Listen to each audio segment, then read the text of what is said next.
videos of protesters have spread it on the internet. They shouted, "Return our money, Mao fucking! Return our money, Mao fucking!" Mao faking mentioned on the video by the protesters is the party committee secretary of CITIC Trust and the former director of the company. China's financial collapse. 900.0 crying units, trillions lost.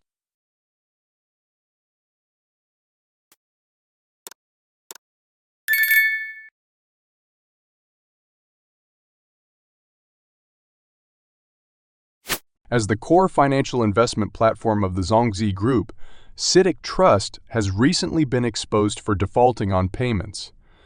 News subsequently emerged that the sale and collection of all products have been halted. CITIC Trust products purchased through the four major wealth companies under the Zongzi Group have all had their payments suspended. There are rumors that the CITIC Trust fund pool has run dry. Natix's senior economist Xi'an. This is actually related to the cash flow problems they are facing, which ultimately comes back to whether these companies have enough real estate-related cash flow to sustain their existing business model. On the 17th, a confession attributed to Xi'an wealth management manager Liang circulated online, stating that this default involves 150,000 high net worth investors with debt equity reaching 230 billion yuan. The largest amount for an individual client exceeds 5 billion yuan. The confession letter that has shocked China starts with, "These dear investors are my most important friends, partners and family. Hello, I am Liang, 40 years old, a financial professional for 15 years. I have worked at Xi'an Wealth for 7 years. I am the financial planner you once trusted immensely and entrusted virtually all your fortune to me first today. I sincerely apologize to you, and I'm deeply sorry it is me who failed your trust. No one expected this, a company established 28 years ago with experience of the storms of China's economy. It didn't survive the pressure of China's economic downturn despite being China's top private enterprise group and the largest private asset management company, the passage that attracted the most attention. Confession letter. Financial collapse threatens China's upper class. A confession letter from a 40-year-old financial professional named Liang has become a focal point. He worked at Xi'an Wealth for 7 years and expressed deep apologies to the investors, saying he had failed their trust. He highlighted the scale of the incident, involving 150,000 high net worth investors, nearly 5,000 corporate clients, and 13,000 professional financial planners with 230 billion yuan in debt equity.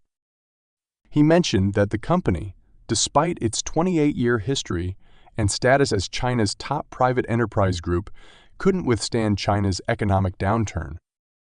This was a major event that shook China's wealthy circles when the Zongzi Group, a prominent private asset management company, collapsed on July 29, 2023. A letter from someone claiming to be the financial manager of Xi'an Wealth spread online, revealing the details of the collapse. The clients involved were all high net worth individuals, each having invested more than 3 million yuan, about $400,000, affecting 150,000 people. The total amount of money involved is 230 billion yuan, approximately $32.2 billion, with the largest single client's investment being more than 5 billion yuan dollars, or $700 million. Xi'an Wealth, a subsidiary of the Zongzi Group, managed these investments. The group, known as the Zongzi system, included many subsidiaries and affiliated companies. By the end of 2021, they controlled more than 5% of shares in 19 listed companies and managed client assets worth over 150 billion dollars. Xi'an Wealth Management is one of the 4 major wealth companies under the Zongzi Group, responsible for seeking high net worth individuals in society to attract investment. High net worth individuals are those with net assets exceeding 6 million yuan. Due to the slowing growth of overall wealth in recent years, if this massive group of wealthy individuals indeed returns to poverty overnight, it could be highly destructive to the Chinese economy. Current affairs commentator Tang Jingyuan. CITIC Trust is not an isolated company. On the one hand, it directly involves high net worth individuals like these 150,000. Their personal assets range from a few million to dozens of billions, constituting a massive group of wealthy people. On the other hand, CITIC Trust is also involved with many other companies. Many enterprises have invested their funds in trust funds. Because the overall economy is declining, they thought investing in these trust products could be safer. But with the outbreak of defaults, it's possible that they might end up with nothing. The collapse has left 150,000 wealthy Chinese devastated. Unlike previous financial collapses that mainly affected lower and middle classes, this incident has hit the upper class. On overseas Chinese forums, some users posted seeking help, mentioning that their parents invested in CITIC Trust and lost over 6 million yuan, asking if there are legal avenues to pursue. However, the responses they received were quite pessimistic, saying there's nothing we can do. The economy is bad, and legal action won't work. Some even said more and more places are defaulting. Even if you win in court, you might not get your money back. Natixis senior economist Gary Ng. As long as the cash flow problem of developers is not resolved, similar credit events in the shadow banking sector might occur more frequently. Tang Jingyuan.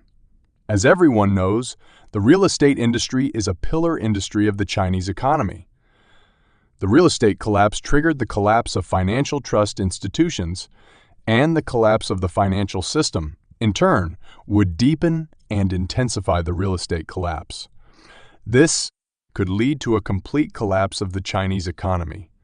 Once the load-bearing wall is breached, the entire building could become precarious. This wouldn't just be an economic problem. It could directly impact the survival of the CCP regime. China struggles with economic recovery and real estate woes. President Xi Jinping's government is under pressure to shore up confidence in China's economy. Investors have been alarmed by the country's slow pace of recovery from COVID-related restrictions and persistent weakness in its giant real estate sector. Loans extended by Chinese banks fell to the lowest level since 2009 in July, in a sign of waning demand from businesses and consumers. One of the nation's largest property developers, Country Garden Holdings Company, is on the brink of default. The crisis at Zongzi feeds perceptions that poorly regulated parts of China's banking industry may be ill-equipped to cope with those problems, increasing the risk of contagion, where an upset in one area of the finance industry can quickly cascade and cause a broader crisis of confidence. While the financial distress in real estate has been relatively contained, troubles at trust and wealth management firms have greater potential to spread to inexperienced investors, wealthy individuals, or corporations. Country Garden's financial woes amplify fears of sector collapse.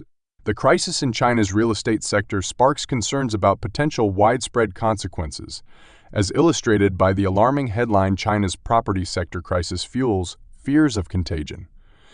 Focusing on the major real estate conglomerate Country Garden, the company is currently grappling with an unprecedented crisis. On August 10, they announced an anticipated net loss ranging from approximately RMB 45 billion to 55 billion. The implications of a potential Country Garden collapse are substantial, as it could exacerbate the industry's decline. This unsettling ripple effect could engulf the entire sector, causing banks to become cautious in extending loans, potential property buyers to be hesitant, and real estate firms to approach land purchases warily, thus worsening an already challenging situation. Reports of debt defaults had already hit Country Garden by mid-July. Some of their bonds, originally valued at 100 both domestically and internationally, plummeted to below 30. The market was abuzz on the morning of August 8 due to rumors that the company had failed to meet two payments amounting to $22.5 million. This led to widespread market panic. On August 11, The stock price of Country Garden experienced a significant drop of 5.8% in the Hong Kong stock market, reaching a maximum daily decline of 14.4%.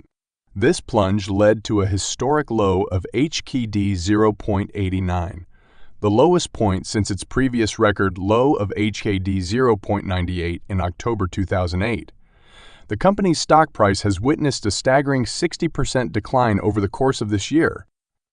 As reports emerged about Country Garden's potential inability to meet its obligations for its dollar-denominated bonds, the prominent international credit rating agency Moody's downgraded Country Garden to ACA1/CAA2 rating with a negative outlook. This downgrade is commonly referred to as non-investment grade speculative, or colloquially known as junk status in the market. In response to the delay in dollar coupon payments and the announcement of an anticipated financial loss, Yang Huyan, the chairwoman of Country Garden's board, along with executive director Mo Bin, issued a public apology on August 11. They openly acknowledged the presence of temporary liquidity pressures and expressed their commitment to utilize all available means for self-rescue. However, the market's confidence in the effectiveness of Country Garden's self-rescue attempts remains low. Confronted with challenges related to cash flow, Country Garden made an announcement on the evening of August 12. The company revealed that trading in bonds issued by 11 of its domestic subsidiaries would be suspended starting from the opening of the market on August 14.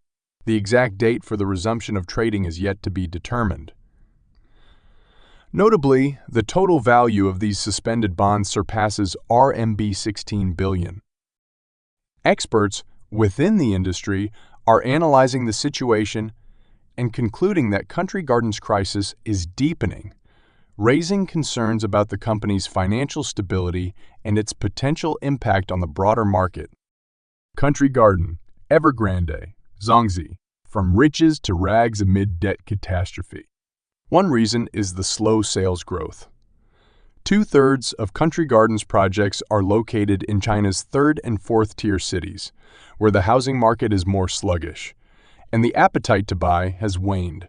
In July, Country Garden reported equity sales of RMB 12 billion a year-on-year decrease of 59.9%, marking a record monthly sales low in recent years. On the other hand, a significant slowdown in real estate sales puts more strain on a company's cash flow. A high-turnover property developer needs strong sales and financing channels to survive. Overseas bond financing, once a major channel for real estate developers, is now nearly shut off. This is the crux of the issue. Chinese media data shows that over the past 30 years, Country Garden has developed thousands of projects in 2022, Country Garden led China's housing market in terms of sales volume and operations, a position it held for 6 consecutive years, earning it the title of the universe's largest real estate developer. Yang Huyan, who is 41 this year, officially took over Country Garden from her father Yang Guoqiang in 2023. However, she had already become China's richest person in 2007 at the age of 25, after inheriting a 70% stake from her father, causing a global sensation. In 2023, her father resigned as chairman of the board due to health reasons, and Yang Huyan took over in March. Unexpectedly, shortly after her appointment, the debt crisis erupted. The same time last year, Country Garden was still profitable, with a profit scale of RMB 1.91 billion. In just 1 year, it transitioned from profit to a staggering loss of RMB 50 billion. Although Country Garden's balance sheet shows liabilities of RMB 1.65 trillion, its assets still amount to RMB 1.74 trillion. Therefore, there is no insolvency. However, the exact amount of debt remains unclear. Similarly, the massive Chinese property developer Evergrande initially claimed RMB 1.93 trillion in liabilities, only to later discover it was RMB 2.44 trillion. People within the industry are speculating. How much longer can Country Garden hold on? Will it collapse?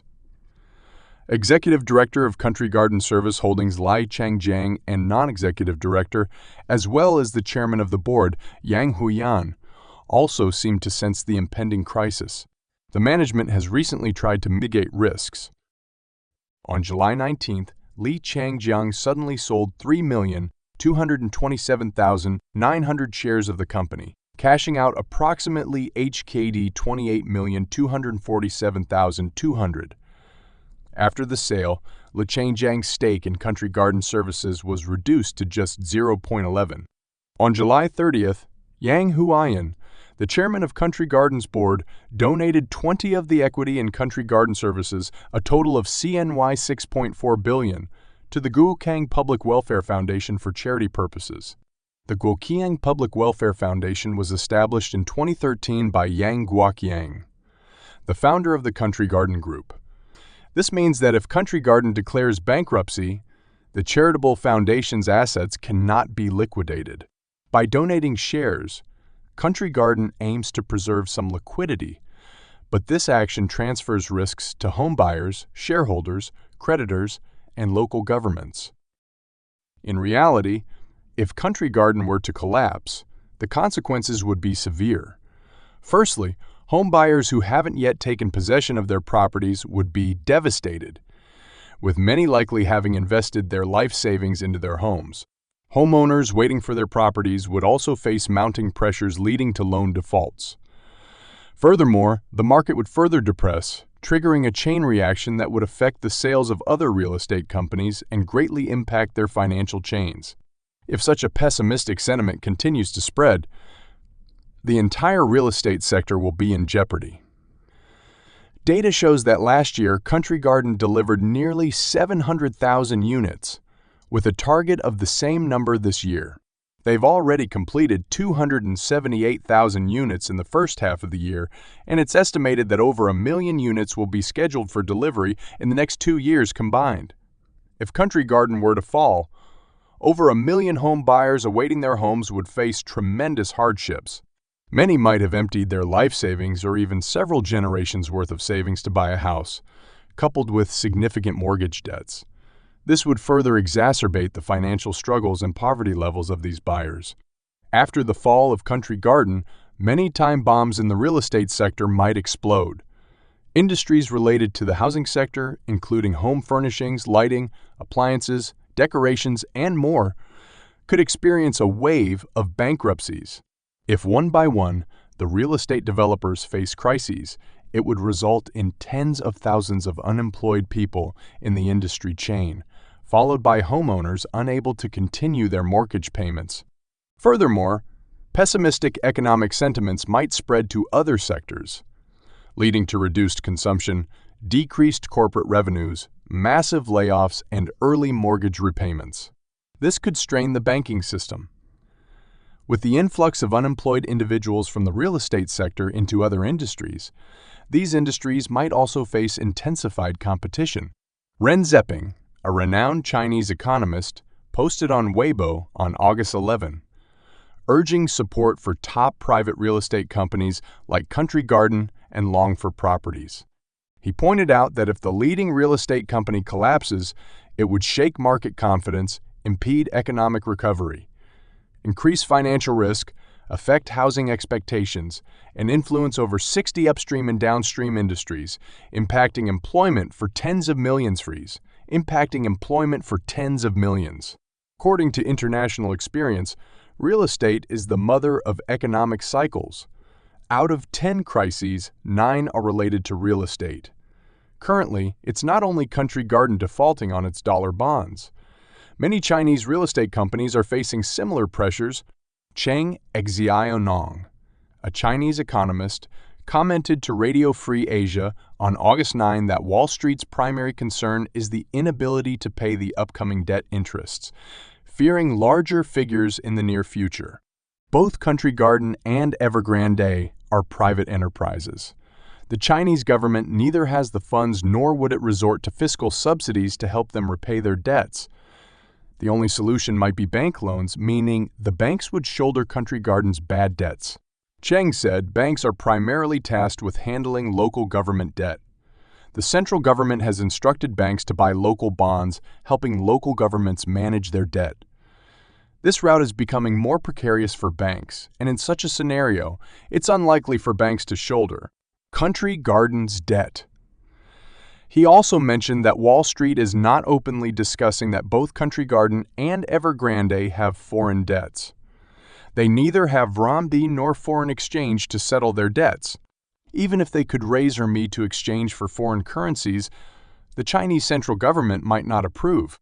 Cheng added, "The Chinese Communist Party's foreign exchange reserves are dwindling. Wall Street's real concern is that a considerable amount of financial investment is in these real estate giants and major Chinese bank bonds or related stocks. The total global financial investment in China has reached $2 trillion USD. If just 10 to 20 of this foreign debt defaults, Wall Street will be significantly affected. For years, Chinese developers burdened with massive debts expanded to major cities, selling uncompleted apartments. In 2021, the Evergrande Group triggered a series of similar real estate crashes with millions of buyers witnessing their off-plan apartments turn into unfinished buildings. Whether it's Evergrande or Country Garden, their predicaments serve as a microcosm of the Chinese real estate market. Country Garden seems to be following in Evergrande's footsteps, but its implications could surpass those of Evergrande. As of now, Country Garden has over 3,000 projects, while Evergrande has just over 700.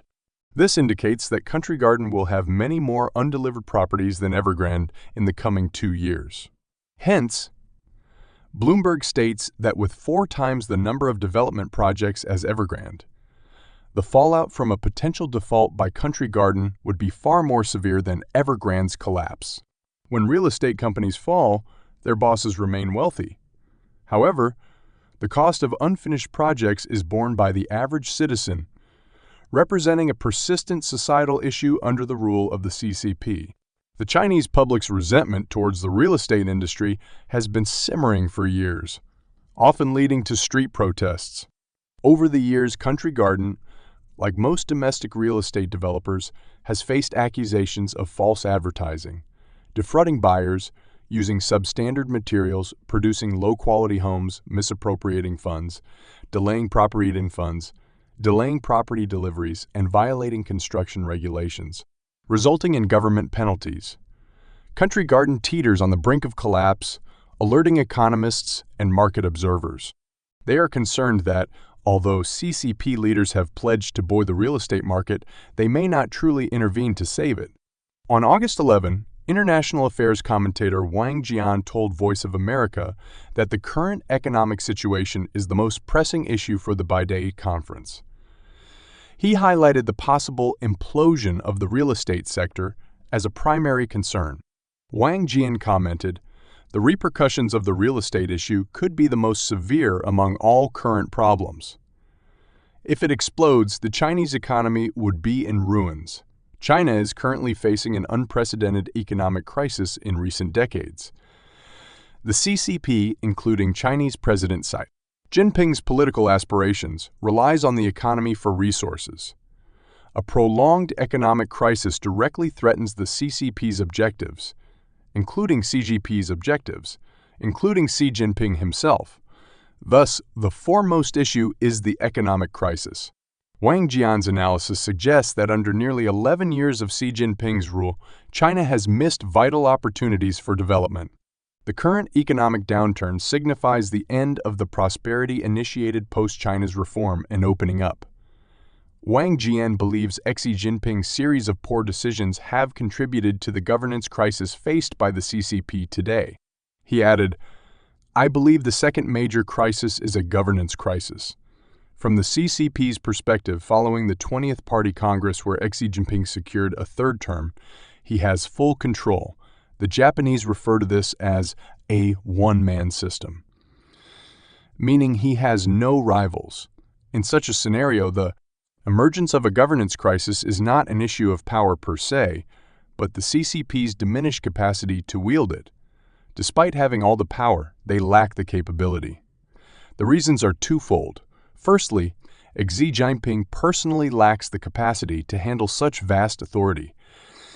Secondly, under Xi's decade-long governance, the CCP system has been systematically deconstructed, leaving it incapable of leveraging its authority. Heartbreaking stories emerge from China's financial tsunami. As we all know, Zongzi Group is one of the leading Chinese asset management corporations which is under immense pressure as they carry out various tasks including asset liquidations, debt restructuring, and auditing. The goal is to protect the rights and interests of 150,000 creditors, who are owed a total of 230 billion yuan, including many employees and the executive team. The author of the confession letter, a financial planner at the grassroots level, described his role in managing nearly 50 groups of clients, involving 150 million yuan or about $1 million. He expressed his stress and exhaustion from constant communication with clients, facing blame, questions, and contact from all kinds of people. He even mentioned being close to collapse a few times. He also wrote about the human tragedies he's witnessed, including financial planners driven to the brink of suicide by clients, and clients taking extreme measures to defend their rights, such as kidnapping financial planners or threatening them with weapons. There are heart-wrenching stories of elderly clients in need of medical funds or business owners losing projects due to unavailable funds. These dramatic and heartbreaking stories are just the tip of the iceberg in China. Whether Country Garden and CITIC have fired the first shot of China's financial tsunami, the bullets still need some time to fly. Even rich people are just more green onions in front of the scythe. In this confession letter, we can see not only the process of Zongzi's trust default, but also the tragedies caused by the capital breakdown. According to the financial planner, among his clients, there's a 90-year-old person who urgently needs money for medical treatment, and some clients lost projects because funds weren't available on time. The desperate rich, even risking their lives with financial planners, create a horrifying picture that sends chills down the spine. The situation has resulted in a continuous stream of human tragedies. In closing his letter, the author reflected on the ups and downs of his life, expressing gratitude and acknowledging that maybe everything is arranged by fate. So what do you think? Are these high net worth clients really pitiable, or did they bring this upon themselves? Feel free to comment below.